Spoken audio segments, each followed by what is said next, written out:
ये झूठ, इनको क्योंकि गणित तो आता नहीं, ये तो वही है जो दारू बांटे, एक से एक बांटे हैं। सिलेंडर तो बांटे नहीं थे इन्होंने, ये लोगों पे शराब बांटे थे। मैंने ये कहा कि 42% प्रोडक्शन होता था, 28%, 42% नहीं, टोटल का बढ़ा यहाँ पे। ये बातें कर रहे हैं कि यहाँ पे सिलेंडर, अरे भैया तुम पंजाब में कहां सिलेंडर, तुम्हारे यहाँ कैंटीन कैसे खाना बन रहा है, आम आदमी पार्टी कार्यालय में कैसे खाना बन रहा है, मतलब चोरी करके लेके आ रहे हो। ये चोरीपन की आदत और पैनिक क्रिएट करना बंद कर दीजिए। समाज के अंदर आप पैनिक क्रिएट करना बंद कर दीजिए। दूसरी चीज आप ये है, आप संदेश क्या देना चाहते हैं भोली भाली जनता को कि आप जाओ, इनके प्रवक्ता देखिए खड़े होकर यही कर रहे हैं कि यही राहुल गांधी करते हैं, यही केजरीवाल करते हैं, यही सारे लोग करते हैं कि आप जनता के बीच में, यही लोग करते थे। वैक्सीन का टाइम आता था कैसे वैक्सीनेशन न करो, चुपके से वैक्सीन करा लेते थे। यही लोग एसआईआर का काम करते थे कि एसआईआर खराब है और ममता बनर्जी गई और खट से एसआईआर का फॉर्म भर दिया। मतलब गजब का काम करते हो भाई, आप जनता गुमराह करते हो। ये बढ़िया इफ्तार पार्टी सिलेंडर पे दे रहे हैं, ये वहां पे क्या कहते हैं चर्च बनाते जा रहे हैं सिलेंडर पे, और उसके बाद कहते हैं यहां दिल्ली में आके खड़े होते सिलेंडर नहीं, सिलेंडर नहीं। सिलेंडर दिमाग में आपके क्या भरा हुआ है? दरअसल ये जो बात मैंने शुरू की थी वो विदेश नीति से शुरू करी थी।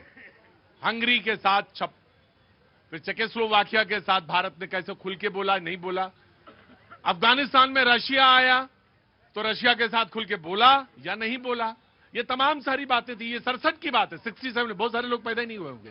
ये उस जमाने की बातें हैं जब वो रशिया पहुंचा। तो तमाम विदेश नीति पे हम क्या खुलकर बोले थे उस समय, हम क्या खुलकर खड़े हुए थे उस समय, ये वो तमाम सारे सवाल हैं जिनके सवालों के जवाब ढूंढने चाहिए। जी Congress please come this side. जी मैं दो बात बोलना चाहूंगा।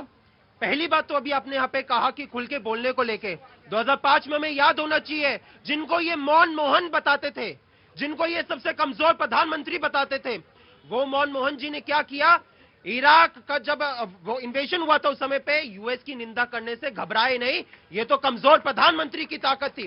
क्या हुआ, राजीव गांधी जी जब प्रधानमंत्री थे, एक छोटा सा देश है लिबिया, उन्होंने कहा यूएस के मसले पे जो है हमें भारत की सहायता चाहिए। राजीव गांधी जी घबराए नहीं, यूएस की निंदा की, ये थे। लेकिन आज क्या हुआ, हमारे देश के प्रधानमंत्री मोदी जी ने क्या किया, रशिया जो हमारा इतना पुराना दोस्त रहा है, वो हमें कम दाम पे, एक सेकेंड, वो हमें कम दाम पे तेल देने का काम कर रहा था। उसका फायदा जिसका जो है इनके दोस्त अंबानी ने लिया, मैं उसमें नहीं जाना चाहूंगा, लेकिन ट्रंप के दबाव में रशिया से आपने तेल लेना कम किया। ये तमाम जो है आंकड़े बताते हैं, आप देखेंगे। ठीक है, मैंने सुना। पेपर आप भी पढ़ते हो, पेपर मैं भी पढ़ता हूं, खबर आप में भी रहता हूं, खबर मैं भी रहता हूं। कुछ जहाज कहीं जा रहे थे। कहां जा रहे थे? यहां। कहां जा रहे थे? चीन जा रहे थे। वहां जाओ। चीन जा रहे थे, ये सच है। चीन जा रहे थे, रशिया से चले थे। और फिर क्या हुआ? यहां फिर क्या हुआ? कच्चा तेल लेके जा रहे थे। फिर क्या हुआ? फिर वहां से भारत का ऐसा हवा, भारत ने रुख मोड़ा कि वो सारे जहाज भारत की तरफ आ गए। वहां जाओ। खैर, ये कूटनीति है और ये कूटनीति ऐसे ही होती है। कभी लगता है कि हम पिछड़ रहे हैं, कभी कभी लगता है कि हम पिछड़ रहे हैं, कभी लगता है कि हम बहुत आगे हैं। ये डिप्लोमेसी है, इसको ऐसे ही चला जाता है, उसको ऐसे ही किया जाता है। अब मैंने कहा कि देश दुनिया जो है, जियोपॉलिटिक्स जो है इस समय की, उसमें आपको मल्टीफेसेड होना पड़ेगा। कई जगहों पे दिखना पड़ेगा, कभी आपको चुप्पी भी रखना पड़ेगा। आप जिसको एक कदम पीछे कह रहे हैं, हो सकता है कि डिप्लोमेसी की भाषा में उसे कहा जाता हो कि ये 4 कदम आगे है। तो ये भी हो सकता है। Of course I will give you time. जी रुको, जवाब कैसे दोगे? जब मैं पूछूंगा तब दोगे। वहां खड़े हो पीछे। हाँ। प्रतीक जी, मिडिल ईस्ट के युद्ध का असर हिंदुस्तान पे दिखने लगा है। France, Germany, Italy, Russia, Spain, ये तमाम देश, रीढ़ वाले देश खड़े होकर के इसका विरोध कर रहे हैं कि युद्ध ठीक नहीं है। हम इतने बेरीढ़ वाले हो गए कि खुल के बोल भी नहीं पा रहे हैं। उसका असर अरे सुनिए भाई, बोला पाकिस्तान से युद्ध की स्थिति थी, हम इतने अच्छे व्यक्ति थे कि हिंदुस्तान के लोग वहां पे, हमारे लोग भी नहीं चाहते थे कि वहां के रिहायशी इलाके पे हम बमबारी करें। ईरान पे बच्चों के ऊपर बमबारी हो गई, आपने चूस पर नहीं बोला। आप चाहते हैं कि आपके साथ वो रियायत बरते आपके साथ। आपने अपनी नीतियों को जिस तरह से गड्ढ किया है, उसका नतीजा आपको भुगतना पड़ रहा है आज के वक्त में। 6 दिन हो गए वहां के आयतुल्ला खुमैनी के हत्या के 6 दिन के बाद में आपने जाकर के शोक संदेश लिखा। यदि आप पहले दिन दिखाए होते तो शायद सहानुभूति के पात्र होते। आपने वो सब कुछ किया, लेकिन समय गंवा के किया।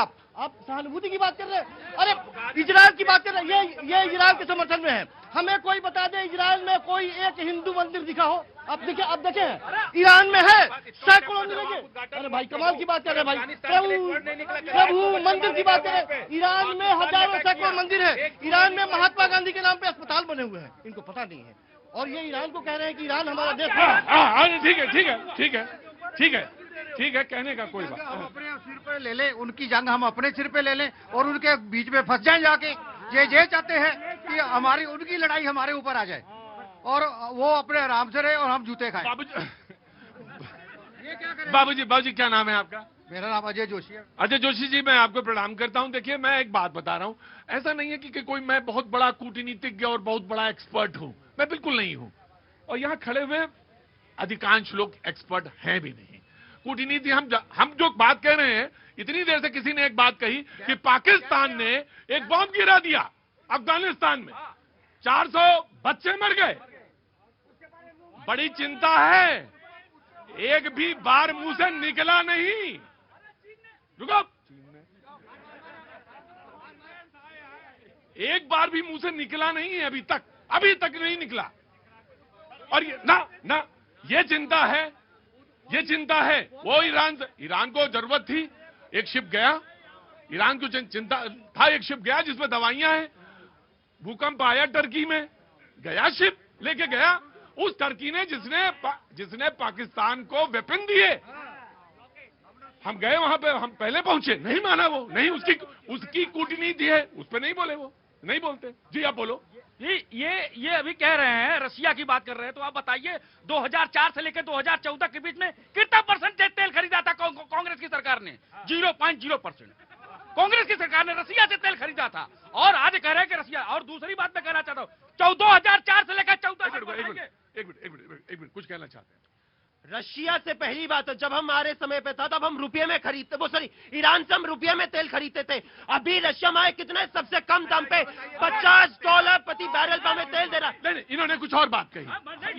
ये change of money, exchange of money पे बात नहीं करी है, इन्होंने कुछ और बात कही। और रशिया से तेल लेने पे ये बड़ा अपना मोदी जी का डंका बजाते थे, देखो भैया सबसे कम दाम पे हम तेल खरीद रहे हैं। आज अपने जो है सबसे कम दाम को छोड़ के, उस डिस्काउंट को छोड़ के अब अमेरिका से तेल लेना। देखिए, ये मैं एक बात किससे कर रहा था? आ रहा बेटा, आ रहा। क्या नाम है तुम्हारा? साक्षी कर्ण। मैं आ रहा हूं। अभी मैं बात कर रहा था डिप्लोमेसी पे। इनका कहना था कि 2 आदमी मर गए, लोग एलपीजी के सिलेंडर पे हैं। वो मोदी जी जो रशिया पे लेने पे बड़ा छाती चौड़ा कर रहे थे, मर जाए तो दिक्कत, लाइन में आ जाए तो दिक्कत, ले ले तो दिक्कत, ना ले तो दिक्कत।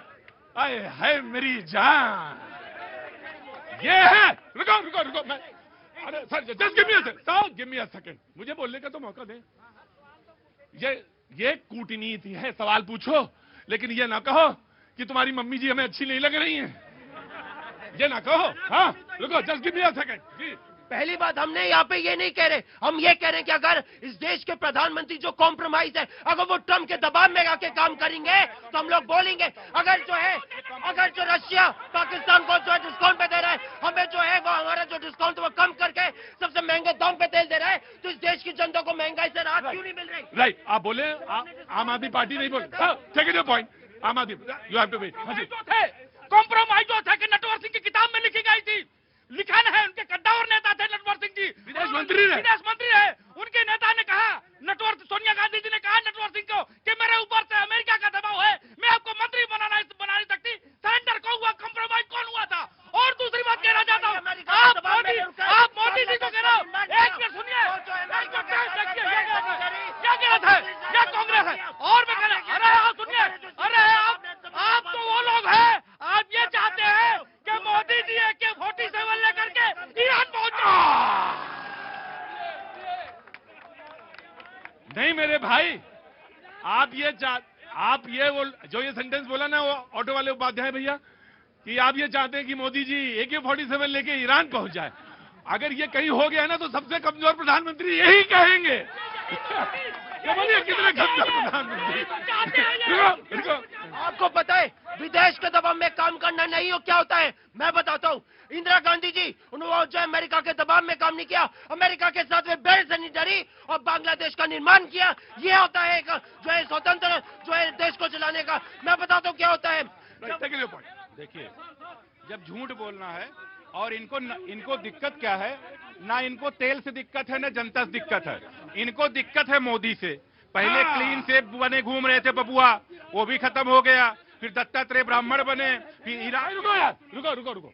ये देखिए एक चीज बता दें आपको, आप कुछ भी हो सफेद कुर्ता पहन के लाइसेंस आपको नहीं मिल गया है, बिल्कुल लाइसेंस आप देखिए मैं आपको मैंने सुना।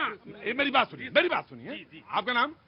शत्रुघ्न पासवान। होता क्या है पासवान भैया कि कभी कभी डिबेट में एक आदमी की बात सुन के लगता है इसको पकड़ के हिला दे धर के, लेकिन यही संयम है। भगवान इसी समय टेस्ट करते हैं कि तुम्हें डिबेट देखने के बाद स्वर्ग मिलेगा या नरक। खड़े रहो संयम के साथ। हाँ जी। देखिए बबुआ पहले क्लीन सेफ बन के घूमे, कुछ नहीं हुआ। फिर उसके दत्तात्रेय ब्राह्मण बन गए, फिर इराक से प्रेम दिखा, सद्दाम हुसैन जैसी दाढ़ी रखा लिए, अब कैपरी पहन के घूम रहे। बाद में हो सकता है कि राजा बाबू शक्ति नहीं, कंप्रोमाइज की बात कर रहे हैं कि जो आदमी जॉर्ज सोरेस के तरीके से कंप्रोमाइज गवर्नर किसके जैसे मिल रही है बताइए। अरे भैया हमारे नेता पे बोलोगे तो फिर मतलब अच्छा सद्दाम हुसैन से अभी प्रेम दिखा रहे थे इराक से, यही लोग दिखा रहे थे। ये दिखा रहे थे नहीं दिखा रहे थे, अब इससे दिखा रहे थे। इतना देर बोले मैं चुप रहा ना, कितना देर बोला भाई। कैपरी पहन के क्यों जा रहे हैं? हम तो नहीं कह रहे हैं ना। कल को आप जांघिया पहन के चले जाओगे तो हम तो नहीं कुछ कहेंगे। अभिव्यक्ति क्या जाती है? डिबेट में रहो यार, डिबेट में ही है भाई। कुछ भी ये बोल जाएंगे, उलूल जुलूल झूठ बोल जाएंगे बैठ के। जो नेहरू कंप्रोमाइज जिंदगी भर थे, जो इंदिरा गांधी जिंदगी भर कंप्रोमाइज थी, एक पिद्दी सा लीबिया ये बता रहे हैं ना, वही फलस्तीन था, यासर अराफात था। इंदिरा जी के बारे में क्या बोल के जाता था? ये क्या बात करते हैं बैठ के? ईरान की इन्होंने तेल लेना बंद कर दिया था अमेरिका के आगे सरेंडर करके, नटवर सिंह को हटा दिया था अमेरिका के आगे सरेंडर करके। ये बात करते हैं। 1 मिलियन बैरल तेल अगस्त 2025 में। मैं अनिरुद्ध एक बात जानता हूं, मुझे मालूम है इस जनता के बारे में, मुझे मालूम है। कोई भी 1965 की बात है बेटा, आ रहा हूं। यह हमारे जन्म से पहले की बात है। इस देश का एक बेहतरीन प्रधानमंत्री उस गद्दी पे बैठा हुआ था, उसका नाम था लाल बहादुर शास्त्री। बेहतरीन प्रधानमंत्री। मैंने किसी से नहीं कहा कि बजाओ ताली, सारे लोग चाहे कोई हो बजाया ना। उसने एक छोटी सी बात कही, उस समय की सबसे बड़ी बात थी, और उसने कहा कि एक टाइम खाना खाना है बस। होटलों में भी एक ही टाइम मिला। हम जनता, हमारा भी योगदान है, ऐसा नहीं है लाल बहादुर शास्त्री जी का ही है, हमारा भी योगदान है। हमने उनकी बात मानी। इस देश में कॉल दिया गया कि जो गैस है उस पर जो चाहे लोग सब्सिडी छोड़ सकते हैं। छोड़ी ना। और देश का उस समय प्रधानमंत्री मोदी था, हमने छोड़ दी, सहार से छोड़ी। देखिए ये कंट्रीब्यूशन जनता का भी है, और जनता का विश्वास चचा हुजूर आली किस पर है ये भी है। सर देखिए बुरा मत मानिएगा, अगर जनता विश्वास करती है मोदी के किसी कॉल पे कि अपनी सब्सिडी छोड़ो, sir of course you will get 1 hour। तो अगर वो छोड़ दिया उसने, तो ये मोदी का कंट्रीब्यूशन है।